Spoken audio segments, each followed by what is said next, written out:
Uh, Good evening. Our next lecture is basically on the menstrual cycle and the ovarian cycle. Now, in the first part, we'll be reading about the ovarian cycle. Okay. Now, ये बहुत ही fascinating है कि female में every month एक endometrium lining जो है उसकी पूरी growth होती है, and by the end of the cycle, the whole endometrium that was formed in the last cycle is shed out. Okay. और ये जो पूरी एंडोमेट्रियम लाइनिंग बनती है, ये बेसिकली इस एंटिसिपेशन में बनती है कि pregnancy will be there. Okay. तो वो जो पूरा प्रोसेस होता है वो इसी एंटिसिपेशन में होता है कि pregnancy will happen. Okay. Now so we have two phases in the whole thing. One is there is a regular growth of the follicles. Okay. And then follicles की growth होती है और ओवम का release होता है. That whole cycle is the ovarian cycle. Okay. And then there is other one. It coincides with the regular cyclical growth of the endometrium. So basically क्या हो रहा है, ये दोनों चीजें एक साथ happen हो रही हैं at the same time in the body. coincide करता है उनका टाइम. Okay. एक साइड पे जहाँ फॉलिकल्स हमारे ग्रो करके छोटे से साइज से एक ग्राफियन फॉलिकल जो कि अराउंड 20 to 25 मिलीमीटर्स का होता है, उतने साइज तक वो पहुंचता है, and then it forms corpus luteum. तो एक साइड पर जो फॉलिकल्स हैं उनमें चेंजेस चल रहे हैं, और and at the same time हमारा जो एंडोमेट्रियम लाइनिंग है उसमें भी चेंजेस चल रहे होते हैं. ठीक है. तो ये हो गई ओवेरियन साइकिल, और ये हो गई हमारी the uterine cycle, okay, or the menstrual cycle. Now, before getting into the cycles, we need to understand one very important thing, which is your HPO axis. Okay, this is basically our HPO axis. Now, what is this HPO axis? It is basically hypothalamus, pituitary, ovary axis. Okay, it consists of hypothalamus, your pituitary, anterior pituitary and ovaries. Okay. इस पूरे axis का intact होना बहुत जरूरी है to have regular cycles. Okay. इस पर कहीं पर भी अगर किसी भी लेवल पर कोई भी प्रॉब्लम आती है, it results in irregular menstrual cycles. कोई ना कोई एबनॉर्मैलिटी आपकी साइकिल्स में आएगी. Okay. Now getting on to this. Now this hypothalamus, this basically has GnRH secreting neurons. Hypothalamus के आर्क्यूएट न्यूक्लियस में हमारे GnRH को सेक्रीट करने वाले न्यूरॉन्स होते हैं. ठीक है. तो जब भी हाइपोथैलेमस का स्टिमुलेशन होता है तो it releases GnRH. GnRH release हुआ. अब ये GnRH जो है, it transverses through the pituitary stalk and it reaches the anterior pituitary. Okay. It reaches the anterior pituitary. अब एंटीरियर पिट्यूटरी में हमारे बहुत इंपॉर्टेंट सेल्स हैं विच आर गोनाडोट्रोप्स. ओके. तो ये आपका GnRH जो है हमारे गोनाडोट्रोप्स जो सेल्स हैं उनके ऊपर एक्ट करेगा. Okay. And it will lead to release of gonadotropins which are your FSH, which is follicle stimulating hormone, and the other one is LH. Okay. Now both of these, they act together on the ovaries. ये दोनों hormones ovaries के ऊपर act करते हैं, and then they lead to production of estrogen and progesterone. Okay. तो हमारा ये जो FSH, LH है, इन दोनों का काम है फॉलिकल्स की ग्रोथ कराना. ओके. देन फर्दर LH और FSH दोनों मिलकर ईस्ट्रोजन और प्रोजेस्टेरॉन का रिलीज करवाते हैं, जिसकी वजह से हमारी नेक्स्ट साइकिल चलती है जो कि हमारी यूट्राइन साइकिल है. Okay.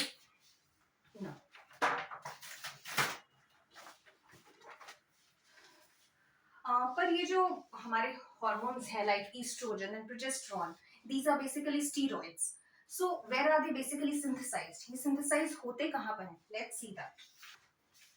Okay. Now as you can see, this one is your primary follicle. Okay. Here what we have the primary oocyte, which is surrounded by a well-formed zona pellucida. Then there are multiple layers of granulosa cells.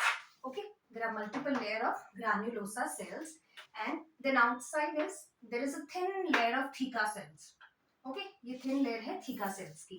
Now अब ये जो granulosa cells होते हैं इनके surface के ऊपर receptors होते हैं एफएसएच के लिए, ठीक है, तो वो सिक्रीट करते हैं एफएसएच। और जो हमारे थीका सेल्स हैं उनके सरफेस पे होते हैं एलएच के लिए रिसेप्टर, तो वो सिक्रीट करते हैं एलएच। ओके, फर्दर इनसे क्या होता है, अब क्या होता है बेसिकली आपका एलएच जो होता है, एलएच एलएच हमारा हार्मोन है, वो एलएच रिसेप्टर जहां उसे मिल गया वो उससे ज्वाइन कर लेगा।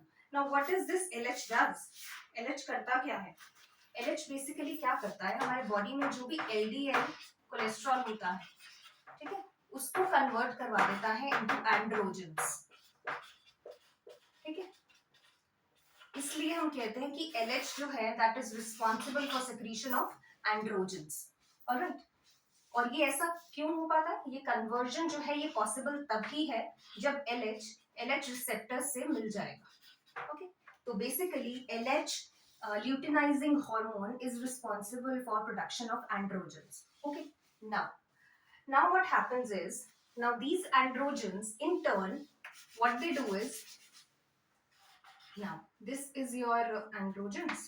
Now what will happen, they will act on अब क्या होता है एफएसएच की प्रेजेंस में, एंड एरोमेटेजिक एंजाइम है उसकी प्रेजेंस में क्या होता है, एंड्रोजन्स का ल्यूटिनाइजेशन हो गया, it gets converted into estrogen, ठीक है। तो बेसिकली एक तरीके से ईस्ट्रोजन का जो सोर्स है वो हम सिर्फ एफएसएच नहीं बोलेंगे, it's actually also LH. Okay, तो ईस्ट्रोजन की प्रोडक्शन के लिए we don't only need FSH, we also need LH. Initiate estrogen की प्रोडक्शन जो है वो तो एफएसएच ने कर दी, लेकिन जो फाइनल मैच्योरेशन ओवेरियन फॉलिकल का होता है एंड देयरबाय रिलीजिंग ईस्ट्रोजन, वो काम कौन करता है, वो एलएच करता है। Okay, now moving on to next, next basically what we have is now coming on to the ovarian cycle. अगर हम ovarian cycle की बात करें, let's rub this off.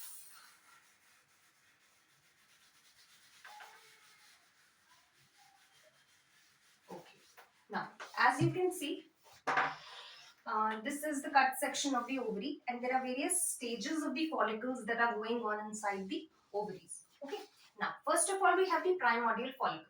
सबसे पहले जो प्राइमरी स्टेज है ना वो प्राइमोडियल फॉलिकल की है, प्राइमरी से भी पहले की स्टेज है प्राइमोडियल फॉलिकल। ओके, नाउ यहाँ पर क्या होता है, हमारे पास एक छोटा सा प्राइमरी oocyte है and it is surrounded by a single layer of squamous cells. Okay, squamous cells है।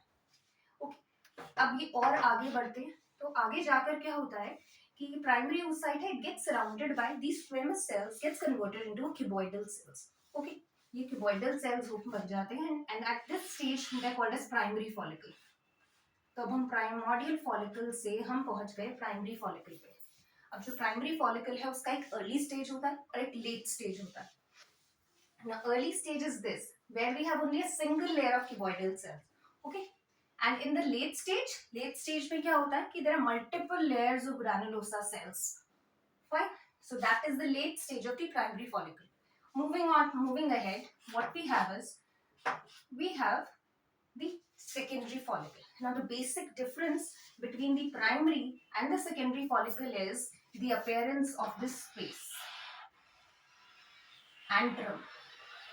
ठीक है, ये जो स्पेस है इसकी डेवलपमेंट जब हो जाती है समझ जाइए it's a secondary follicle. Okay, that is why it is also known as antral follicle. Fine, now further हम आगे बढ़े तो हमें क्या मिलता है कि अब ये लेयर ऑफ ग्रैनुलोसा सेल्स है, we have the primary oocyte, there is a well developed zona pellucida, there is development of a single layer of theca cells on the outside. Okay, understood? Now this stage is the pre-ovulatory stage or you may call it as Graafian follicle. Okay, तो ये stage है Graafian follicle की। तो ये पूरी cycle जो है this is going inside the ovary. Alright, तो एक जो छोटा सा प्राइमोडियल फॉलिकल से लेकर उसका जो पूरा डेवलपमेंट है हुआ है into the Graafian follicle which is around 20 to 24 millimeters or you may say 2.5 centimetres का जो ये ग्राफियन फॉलिकल बना है, ये पूरी साइकिल जो है दिस इज बेसिकली स्टार्ट तो एफएसएच ने की थी, ठीक है, लेकिन इसका फाइनल, अब जो, अगर हम इस पूरी साइकिल को जो है बेसिकली दो पार्ट्स में डिवाइड कर सकते हैं, ठीक है। ये वाली जो हमारी साइकिल है जिसमें फॉलिकल्स इस तरीके से डेवलप करके आ रहे हैं हमारा, ठीक है, तो ये हमारा इसमें हमारे फॉलिकल्स की डेवलपमेंट हो रही है। Now after this is the day 14 जहां पर ओव्यूलेशन हो रहा है, ठीक है। तो ये तो फॉलिकुलर हमारा स्टेज है। आगे जो है that is luteinising stage, okay. तो इस पूरी साइकिल को, ओवेरियन साइकिल को हम डिवाइड कर देते हैं into the follicular stage and this half is the luteinizing, okay. Then what happens is, now at this stage this Graafian follicle ruptures. This occurs in the presence of LH, okay. So जो काम FSH ने start किया था उसको पूरा कौन करता है, उसको पूरा करता है LH. So for the final maturation of this ovarian follicle what is required is LH. तो ovarian cycle में ovarian follicle की development के लिए it's not just the FSH which is responsible, it's the combined effort of LH as well as FSH, okay. Now once the ovulation occurs, ये जो पूरा part इस follicle का बच जाता है, ओवम तो हमारा रिलीज हो गया, ओवम रिलीज हो गया, जो प्राइमरी oocyte था इससे ओवम बना था वो रिलीज हो गया। तो ये जो लेफ्ट आउट एरिया है ना एपिथेलियल सेल्स के साथ, ये जो है, now this forms the corpus luteum, okay, ये कॉर्पस ल्यूटियम है। नाउ एक बहुत इंपॉर्टेंट फैक्ट जो है कॉर्पस ल्यूटियम से हमारा नेक्स्ट जो क्वेश्चन अभी आने वाला है ना उसको यही सॉल्व करेगा, okay. So just understand this point a little bit in detail, okay. Now what happens is, ये जो पूरा लेफ्ट आउट है area, this is corpus luteum, ये जो है फॉर्म्ड होता है by the theca sales and जो आपके ग्रैनुलोसा सेल्स जो कि ल्यूटिनाइज हो गए हैं, ओके, उनसे बना हुआ है। Now what happens is, अब ये जो कॉर्पस ल्यूटियम है ये तो फॉलिकुलर फेज था, ये आपका ल्यूटिनाइजिंग फेज है। ये सेकंड फेज जो है ये ल्यूटिनाइजिंग हमारा फेज है जहाँ पे कॉर्पस ल्यूटियम इज ग्रोइंग। तो ये जो पार्ट होता है ना, ये यूजुअली ये जो कॉर्पस ल्यूटियम का फॉर्मेशन होता है ये समवेयर अराउंड 14th डे होता है, ओके। और जो अगर हम कॉर्पस ल्यूटियम की बात करें तो इसका यूजुअली अगर प्रेगनेंसी नहीं हुई है, अगर ओवम जो है उसकी फर्टिलाइजेशन नहीं हुई है, तो कॉर्पस ल्यूटियम का एक फिक्स्ड लाइफ स्पैन होता है which is 12 to 14 days, or you may say the 11 to 12 days, okay. 11 to 12 days इसका normal life span होता है, but in case if pregnancy occurs then corpus luteum जो है वो आगे बना रहता है और आगे जाके वो अपना प्रोजेस्टेरॉन बनाता रहता है which supports the endometrium, which supports the pregnancy, okay. लेकिन अगर प्रेगनेंसी नहीं होती है तो ये कॉर्पस ल्यूटियम 10 to 12 डेज में डीजेनरेट होना शुरू हो जाता है और 12 डेज में तो गायब हो जाता है पूरा। तो अब क्योंकि कॉर्पस ल्यूटियम चला गया तो हमारा सोर्स ऑफ प्रोजेस्टेरॉन चला गया, प्रोजेस्टेरॉन चला गया तो वो फैक्टर जो कि हमारे एंडोमेट्रियम को अभी तक सपोर्ट कर रहा था वो भी चला गया, and that is why on the 20th day which is, और यू मे से on the first day of the cycle, जो कि हमने यहाँ से स्टार्ट किया था फर्स्ट से यहाँ 14th and this comes the last day, that is the time when progesterone is gone. Progesterone is gone, so the endometrium starts shedding itself, okay, and that leads to the menstruation or you may say the bleeding. Now इससे हम अपना एक question जो है हम इसको solve कर लेते हैं।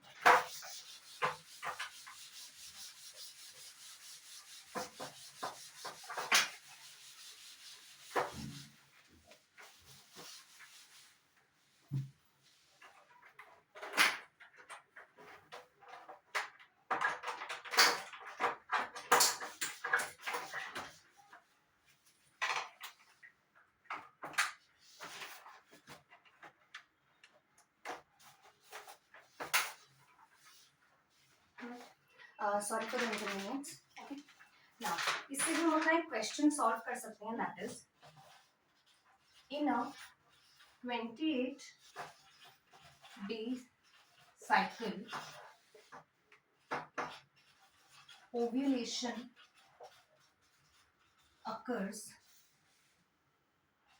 at about 14th day.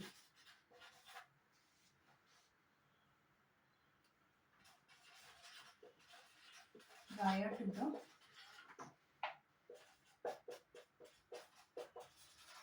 expected menses. Okay. Now, if यहाँ पे बेसिकली हम कह रहे हैं अगर एक 28 डेज की रेगुलर साइकिल है तो उसमें 14 days prior to the expected menses जो है ओव्यूलेशन अकर करता है. ठीक है, ये तो था एक 28 डेज की रेगुलर साइकिल पे. लेकिन अगर वही इंडिविजुअल की जो है साइकिल जो है if regular cycle but now instead of 28 it is for 32 days, तो अब ओव्यूलेशन कौन से डे पर होगी बताइए. Let's understand it again through a diagram. Okay, let's see this diagram. हम इसको we are dividing it into a cycle of 28 days.